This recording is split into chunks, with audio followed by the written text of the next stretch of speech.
My hat is on. My Green Dragon Inn mug is in hand. I think I'm ready to sail the spore seas.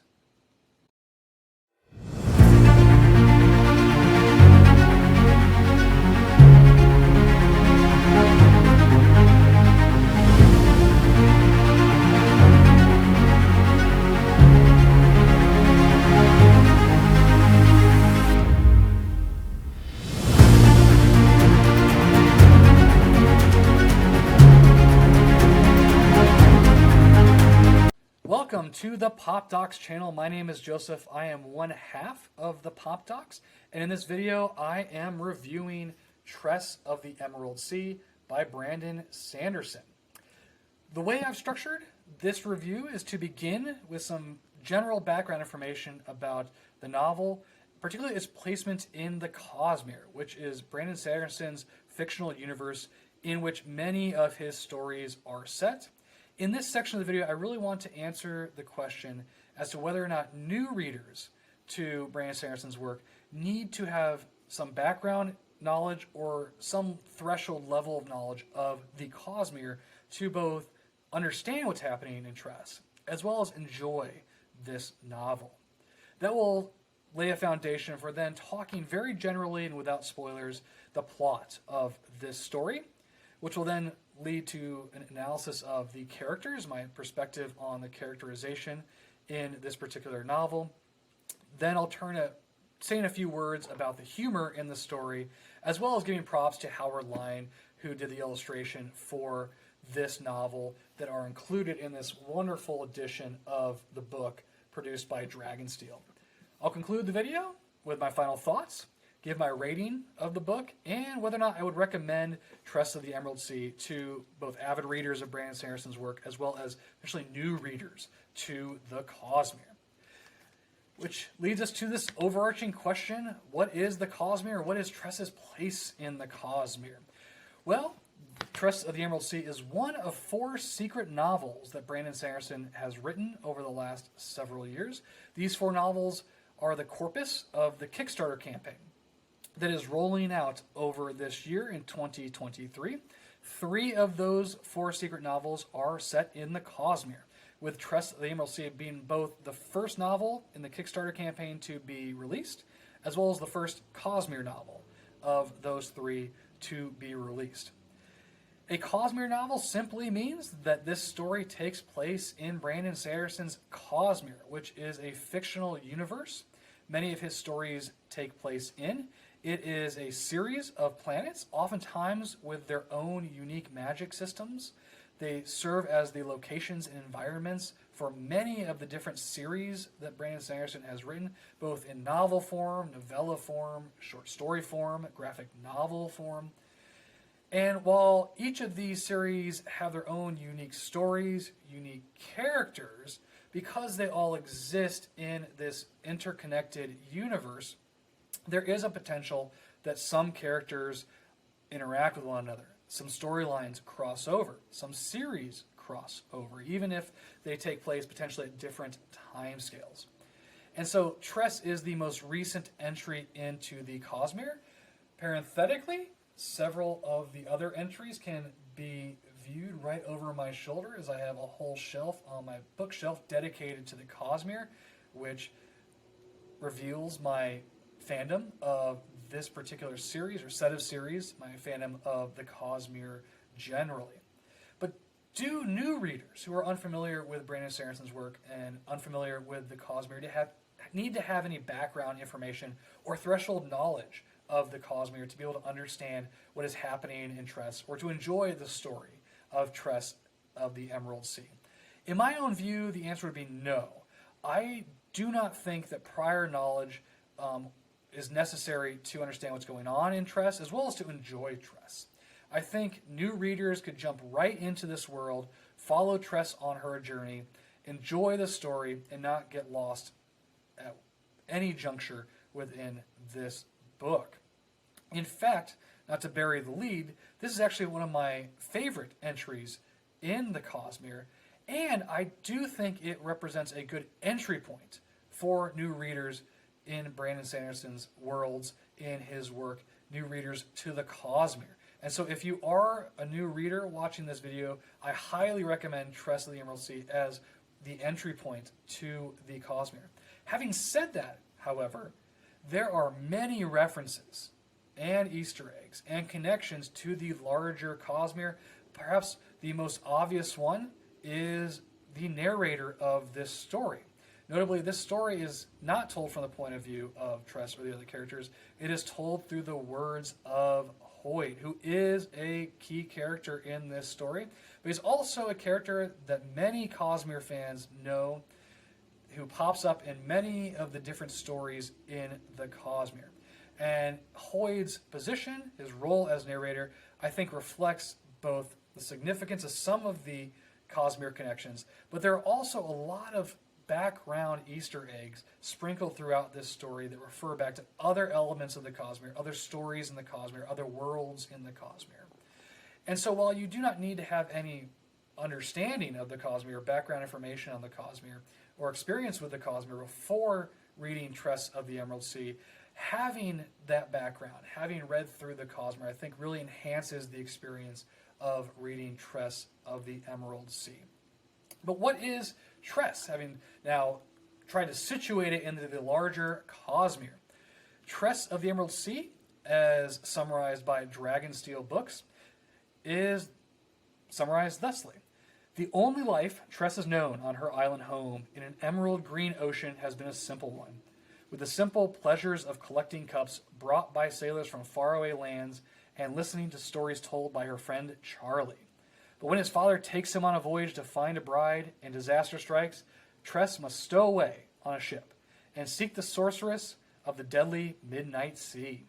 Amid the spore oceans where pirates abound, can Tress leave her simple life behind and make her own place sailing a sea where a single drop of water can mean instant death? Kind of implicit in that summary are the inspirations for this particular story, which Dragonsteel goes on to talk about and reference as The Princess Bride, Good Omens, and Stardust, 3 properties I personally would recommend to viewers of this video. But I highlight these inspirations for a particular reason, particularly with respect to The Princess Bride, because, turning now to the plot of the story, without going into spoilery details, I found the plot to be incredibly predictable, particularly in the destination, the conclusion, the end point for the story and the characters in the story. It was very clear to me from the outset of this story, within the first few chapters, where this was going, where the characters were likely to end up, and my suspicions were vindicated as I reached the end of this story. Typically, I would argue that predictability of a story, particularly at the outset, is going to detract from the overall story, the overall narrative, particularly the enjoyment of it, as it leads oftentimes to this feeling of exhaustion, just asking the story to get you to the end so that you can finally put the book down, reach the end point you know is coming. However, in this particular story, I think that it doesn't detract from the enjoyment of reading this book, because in my view, the highlight of this book, as the title would suggest, is Tress and her journey. And even though the destination she reaches by the end of the story, I think, is very predictable, the journey to that destination was less so. And it was a real joy to watch Tress embark on this journey to try and rescue her friend Charlie, who may potentially escape the friend zone, as well as the obstacles that she encounters, both in terms of the harsh environment of her world, the danger that these spore oceans, as the summary alludes to, present, as well as the different casts of characters who she interacts with, those who become her allies, as well as those who are the antagonists of the story. And so I think the strongest part of this story is the middle of the book, the several hundred pages between the first 100 and the last 100 pages. And that's really where this story shines, particularly because of the wonderful job that Brandon Sanderson does with his characters here, particularly the character of Tress, detailing and depicting her character arc throughout the story. And that's probably not a surprise that in a Brandon Sanderson book, one of the strongest aspects of it is the characterization and his ability to write character arcs. Having said that, I think the weakest part of this book is the end. Not only because the end was incredibly predictable, but the concluding battle in this book I thought was very anticlimactic. And I'll get into this a little bit more when I talk about the villains or the antagonists of this story. But the story was building up to the specific altercation. It's even summarized in that blurb from Dragonsteel books. And particularly, the sorceress is built up as this looming, dangerous threat to not only Tress and her allies, but to this world in general. And I don't think that the interaction with the sorceress at the end of this book lived up to the promise of that premise. And so I felt that the ending of the story is very anticlimactic, quite unsatisfying as an end to this story. But that's a small criticism compared to the remainder of the book, which I thought was incredibly strong. And this story, as I mentioned, I think is really about Tress's journey and seeing her grow both individually and then interact with her newfound allies and friends. And the end with her and her allies, her friends, is just wonderful and well earned. And I think it's the strongest part of this book. Unfortunately, it then is succeeded by that anticlimactic ending. But I think ultimately that this plot is really rescued by his character work, particularly with Tress. And so, unsurprisingly, I think this is the strongest part. This is the portion of the book that I would give highest marks is his characterization, mainly of the protagonists and the heroes. I've already talked a lot now about Tress's journey, both as she leaves her island home for the first time, begins to experience a whole new world out there that's both fascinating, dangerous, treacherous, and as well as the different individuals that she encounters along her way. Thus, while Tress's story is certainly the high point of this book, Brandon Sanderson does a really great job with the supporting cast of characters, particularly those characters that become her allies, as she is embarking and trying to achieve the goal of getting to the sorceress and being able to rescue her friend Charlie. And ultimately, the growth of those relationships really pays off well, entering the third act of the story. And as I alluded to, it is the high watermark, in my view, of this particular novel. It's really the reason to read this novel, is to see Tress's growth as a character and how she not only impacts the lives of her newfound friends and allies, but how their growth together ultimately culminates in the teamwork that is necessary to achieve their ultimate goals by the end of the book. And quite honestly, I would love to see another story or set of stories in this world following these characters on future adventures.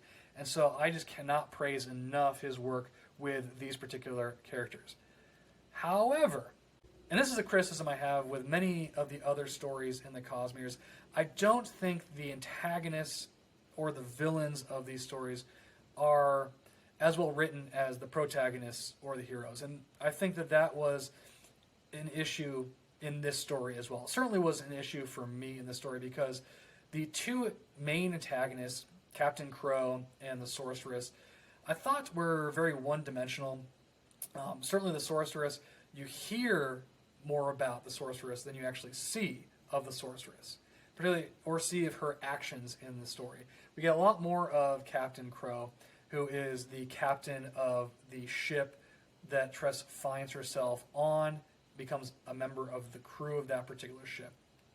And so for much of the story, Tress is a crew member of this ship that is headed by Captain Crow, and we see slowly throughout the narrative the motivations of Captain Crow, and truly Captain Crow is one of the antagonists, is a villain of this story. But I have to be honest, the characterization I felt was very one-dimensional.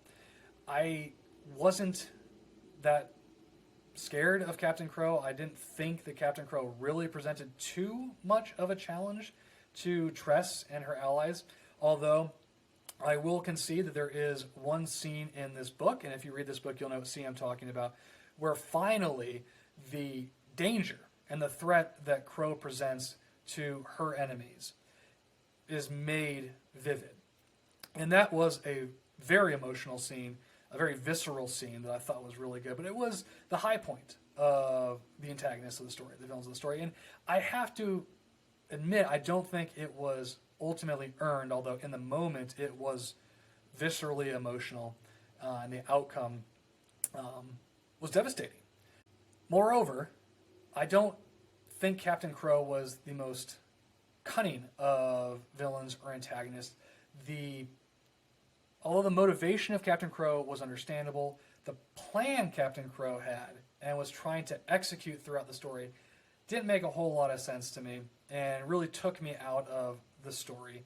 And every time Captain Crow got involved, I really felt like the story kind of dragged, and that subplot really felt like filler.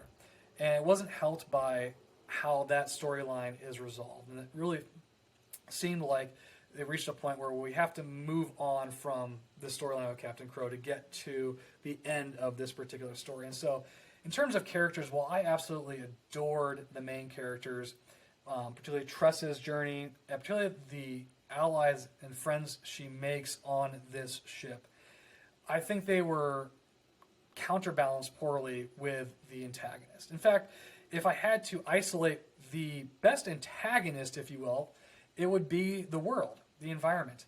As that summary from Dragonsteel Books indicates, this world is predominantly made up of seas, but these seas are filled with spores that are descending from various moons that orbit this planet. And these spore seas are differentiated, among other ways, by their color. So there's the Emerald Sea, the Crimson Sea, the Midnight Sea.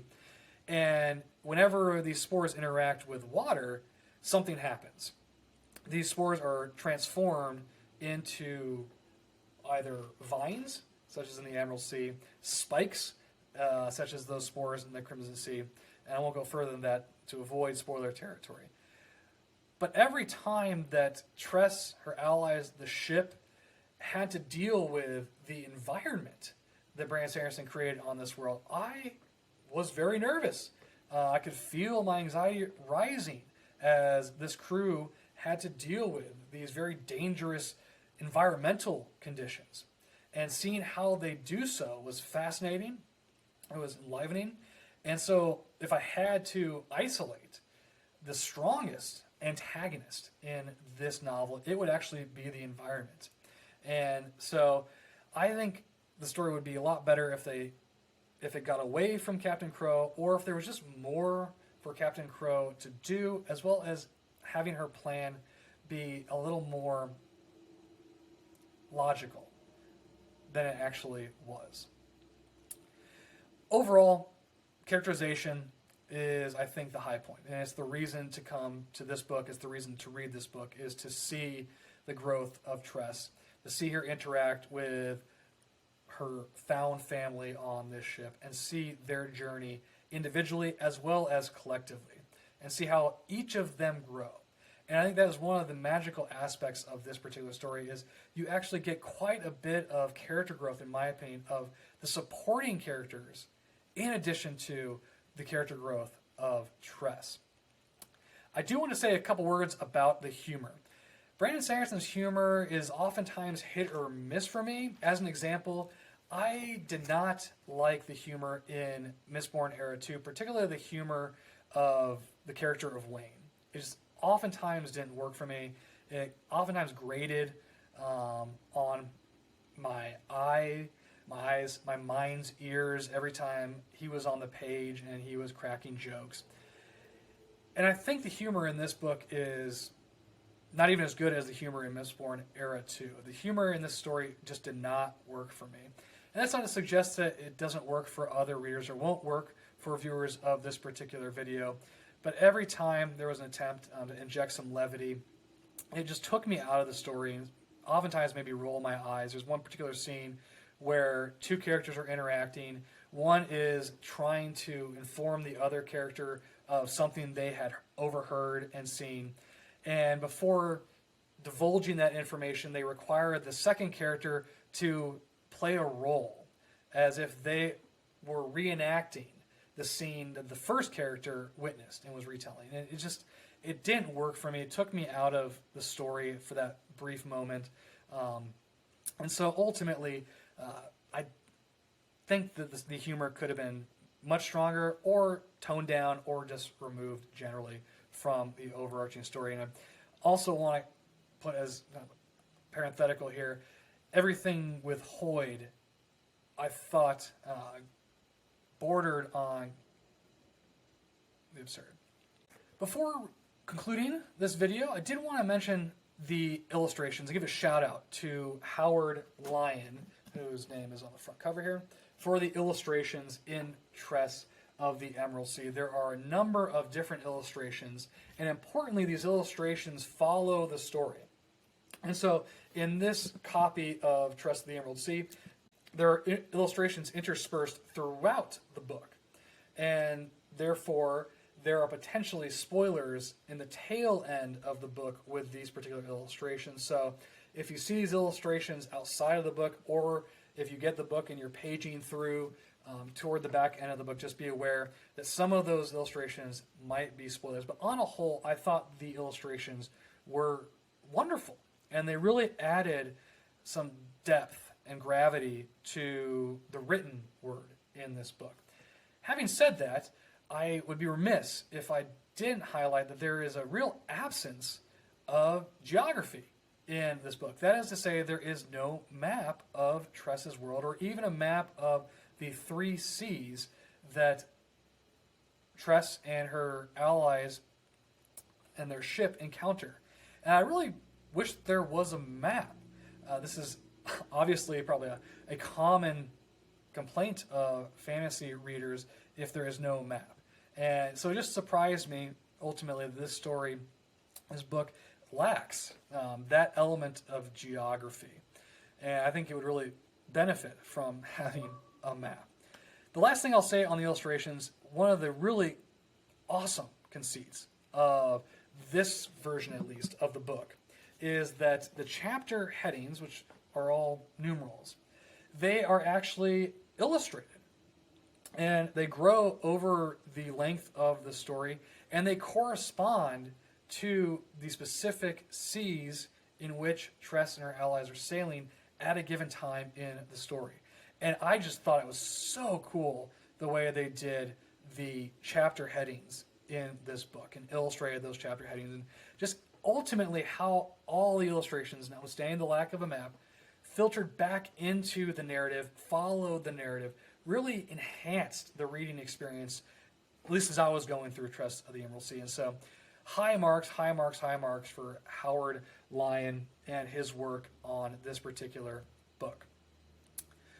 Ultimately, as I began this video with, I really like this book.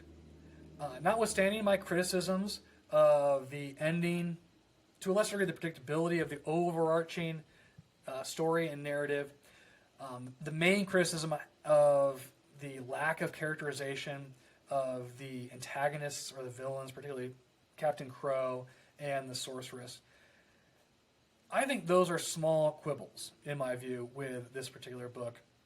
I absolutely adored Tress of the Emerald Sea, and I would have to rank it high on my tier list of Cosmere novels. It is easily top 5 in the Cosmere for me, and I might even put it in the top 3. And as I mentioned, I would love to see other stories, other adventures with these particular characters down the road. So I hope ultimately that Brandon Sanderson revisits Tress, her friends, and this world, because I've just found this to be an absolute delight.